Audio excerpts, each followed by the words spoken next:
আসসালামু আলাইকুম দর্শক। শিক্ষকদের ঈদ বোনাস বাড়ানোর প্রজ্ঞাপন জারি নিয়ে জটিলতা শুরু হয়েছে। ইতিমধ্যেই জাগো নিউজ 24 পত্রিকা সহ বিভিন্ন পত্রিকায় এই প্রতিবেদনটি প্রকাশিত হয়। তো আজকে আমি জাগো নিউজ 24 পত্রিকার একটি প্রতিবেদন নিয়ে আপনাদের মাঝে উপস্থাপন করার চেষ্টা করতেছি। ভিডিওটি শুরু করার পূর্বে এখনও যারা আমাদের এই চ্যানেলে নতুন সদস্য আছেন তারা চ্যানেলটি সাবস্ক্রাইব করে পাশে থাকা বেল আইকনটি অল করে দিন। বেসরকারি শিক্ষা প্রতিষ্ঠানে কর্মরত এমপিওভুক্ত শিক্ষকদের বোনাস বাড়িয়ে মূল বেতনের 50% করার প্রস্তাবে সম্মতি দিয়েছে অর্থ মন্ত্রণালয়। তবে চিঠিতে কর্মচারী শব্দ উল্লেখ করা হয়নি। বিষয়টি সমাধানে রুদ্ধদ্বার বৈঠক করেছে শিক্ষা ও অর্থ মন্ত্রণালয়। সেখানে সিদ্ধান্ত হয়েছে যে জটিলতা নিরসন না হওয়া পর্যন্ত বর্ধিত ভাতার প্রজ্ঞাপন জারি করা হবে না। ফলে আসন্ন ঈদুল আজহার আগেই বোনাস বাড়ানোর প্রজ্ঞাপন জারি করা নিয়ে অনিশ্চয়তা দেখা দিয়েছে। জানতে চাইলে অর্থ মন্ত্রণালয়ের যুগ্ম সচিব বাজেট এক মোহাম্মদ ফারুকুজ্জামান বলেন, প্রজ্ঞাপনের বিষয় কিছু জানি না। কর্মচারীদের উৎসব ভাতা বৃদ্ধি করা হবে কিনা সেটি সরকারের সিদ্ধান্তের বিষয়। বিষয়টি নিয়ে আলোচনা চলছে। ভিডিওটি চলাকালীন সময় আমি আপনাদের কাছে আবারও রিকোয়েস্ট করতেছি, এখনও যারা আমাদের এই চ্যানেলে নতুন সদস্য আছেন তারা অবশ্যই চ্যানেলটি সাবস্ক্রাইব করে পাশে থাকা বেল আইকনটি অল করে দিন। শিক্ষা মন্ত্রণালয়ের সূত্র জানিয়েছে, শিক্ষক কর্মচারী উভয় ক্ষেত্রেই উৎসব ভাতা 25% করে বৃদ্ধির বিষয়ে মাধ্যমিক ও উচ্চশিক্ষা অধিদপ্তর মাওসি তাদের জানিয়েছে। বিষয়টি নিয়ে সোমবার 19 মে অর্থ মন্ত্রণালয়ের কর্মকর্তাদের সঙ্গে রুদ্ধদ্বার বৈঠক করেছেন শিক্ষা মন্ত্রণালয়ের মাধ্যমিক ও উচ্চশিক্ষা বিভাগের কর্মকর্তারা। তবে কোনো সমাধান আসেনি।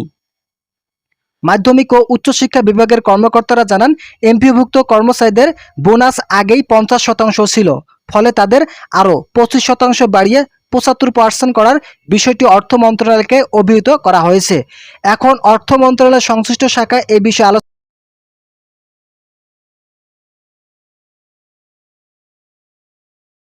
বিষয়টি শুরু না হওয়া পর্যন্ত বর্ধিত উৎসব ভাতার প্রজ্ঞাপন বাড়তি বোনাস থেকে বঞ্চিত হতে পারে। জানা গেছে, গত 21 এপ্রিল শিক্ষক কর্মচারীদের ভাতা বৃদ্ধির প্রস্তাব শিক্ষা মন্ত্রণালয়ের মাধ্যমিক ও উচ্চশিক্ষা বিভাগে পাঠায় মাওসি কর্তৃপক্ষ। সংস্থাটি মহাপরিচালক অধ্যাপক ডক্টর মোহাম্মদ আজাদ খান স্বাক্ষরিত প্রস্তাব সংক্রান্ত চিঠিতে বলা হয়, 2024-25 অর্থ বছরে বেসরকারি শিক্ষা প্রতিষ্ঠানসমূহে এমপিওভুক্ত শিক্ষক কর্মচারীদের ঈদুল আজহার উৎসব ভাতা বৃদ্ধিকরণের লক্ষ্যে বেসরকারি মাধ্যমিক বিদ্যালয়সমূহ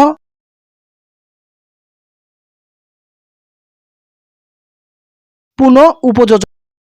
পরবর্তীতে মাওসির এই চিঠি অর্থ মন্ত্রণালয়ে পাঠানো হয়। অর্থ মন্ত্রণালয় থেকে ভাতা বৃদ্ধির বিষয়ে সম্মতি দিয়ে গত 14 মে মাধ্যমিক ও উচ্চশিক্ষা বিভাগের সিনিয়র সচিব বরাবর একটি চিঠি পাঠানো হয়। চিঠিতে বলা হয়, মাধ্যমিক 2024-25 অর্থ বছরে সংশোধিত পরিচালন বাজেট থেকে বেসরকারি শিক্ষা প্রতিষ্ঠানে কর্মরত এমপিওভুক্ত শিক্ষকদের ভাতাদি বাবদ সহায়তা দেওয়ার নিমিত্তে 229 কোটি টাকা উপসংযোজনের নির্দেশক্রমে অর্থ বিভাগের সম্মতি জ্ঞাপন করা হলো। তো যারা যারা এমপিওভুক্ত শিক্ষক এবং কর্মচারী আছেন তাদের জন্য যে প্রজ্ঞাপন জারি হওয়ার কথা ছিল সেটা কিন্তু একটু পিছিয়ে যেতে পারে কর্মচারীদের।